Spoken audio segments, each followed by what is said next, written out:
और चलिए खास चर्चा करेंगे आज ईरान को लेकर। बता दें आपको, ईरान में इन दिनों कोहराम मचा हुआ है। पिछले 13 दिनों में खामेनेई को लेकर जनता सड़कों पर है। प्रदर्शन के बीच रात को हालात और खराब हो गए। 100 से ज्यादा शहरों में बता दें आपको प्रदर्शन फैल चुका है। ईरान के सबसे पवित्र शहर मशहद पर भी प्रदर्शनकारियों का कब्जा हो गया। हालांकि ये दावा ट्रंप कर रहे हैं, लेकिन तस्वीरें भी बेहद खतरनाक सामने आ रही है।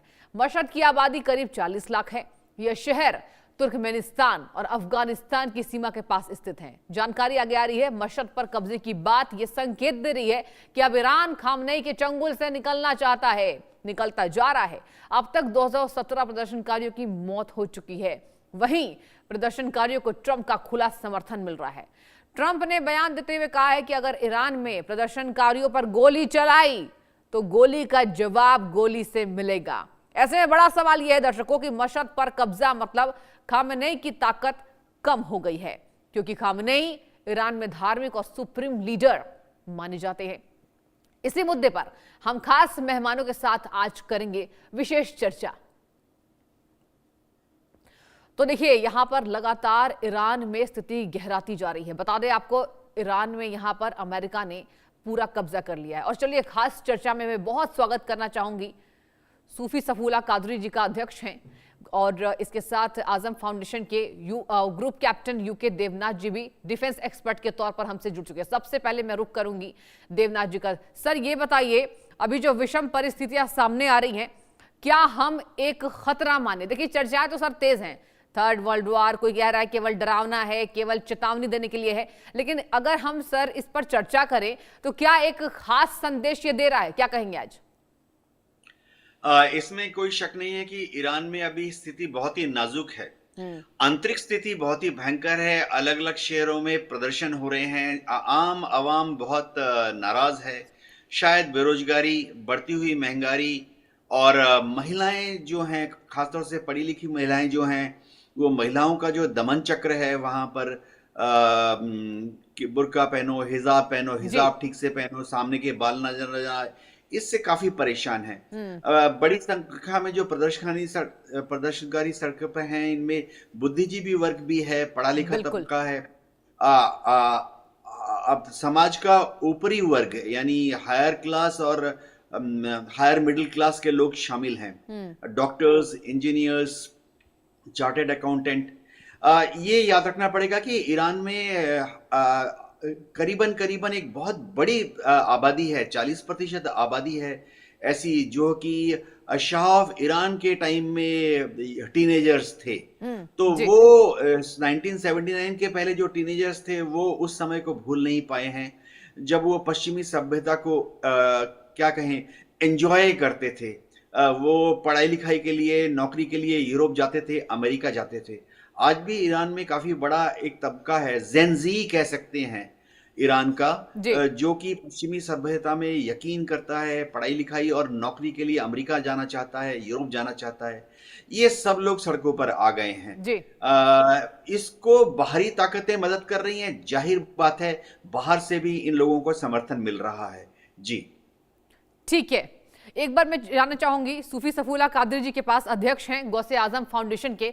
सर, आपसे भी मैं जानना चाहूंगी कि अब ईरान की जो स्थिति है, जैसा कि बता रहे थे ग्रुप कैप्टन यूके देवनाथ जी की, यहां पर कहीं ना कहीं पढ़े लिखे लोग का यहां प्रदर्शन तेज है। ऐसे में सर क्या समझाए, आप क्या जानना मतलब क्या बताना चाहेंगे दर्शकों को? अब कैसी स्थिति दिख रही है? क्या हम सच में समझे कि ईरान से सत्ता पूरी तरीके से अब जाने वाली है और एक नए युद्ध का आरंभ है? क्या कहेंगे?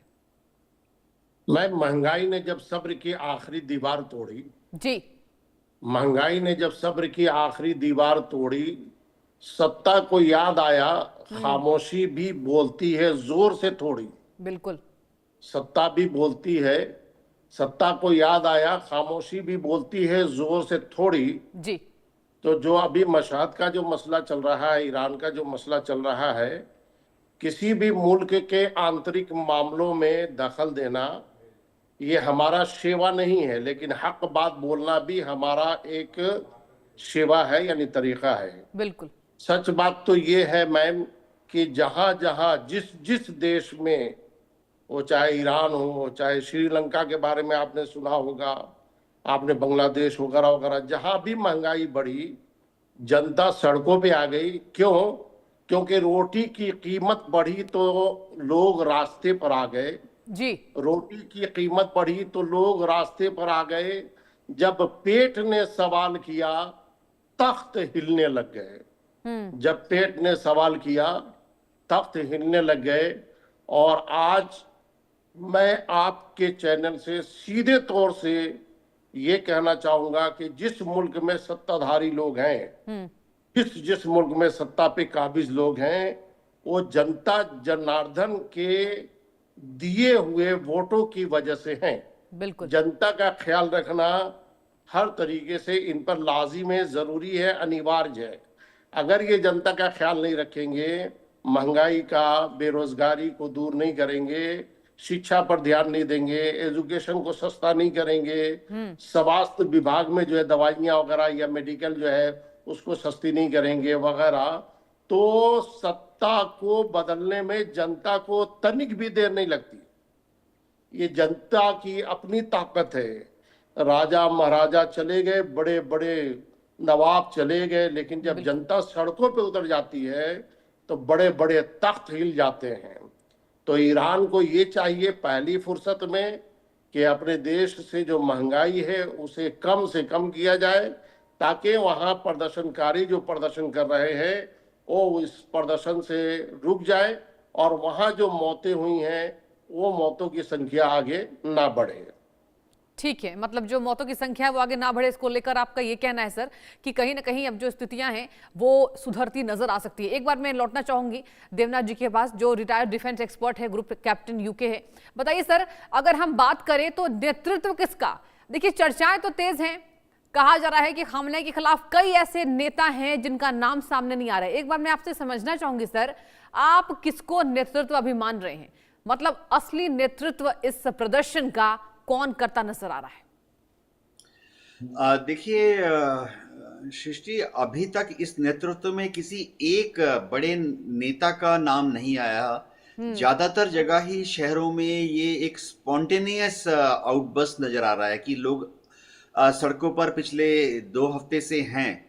बेरोजगारी के खिलाफ, महिलाओं के ऊपर जो दमन चक्र है, बिल्कुल। जैसे हम बात कर रहे थे महंगाई, क्या अभी तक कोई एक नेता ईरान के अंदर से इसको लीड कर रहा है? ऐसा कोई तथ्य अभी तक सामने नहीं आया।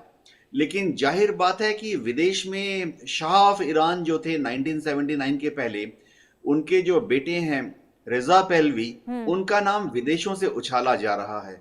पश्चिमी देश, खासतौर से अमेरिका, शायद ईरान में अगर तख्ता पलट होता है तो रिजा पहलवी को लाकर तेहरान में स्थापित कर सकता है, ऐसा अंदाजा लगाया जा रहा है। जहां तक ईरान में अंदरूनी जो गड़बड़ी हो रही है।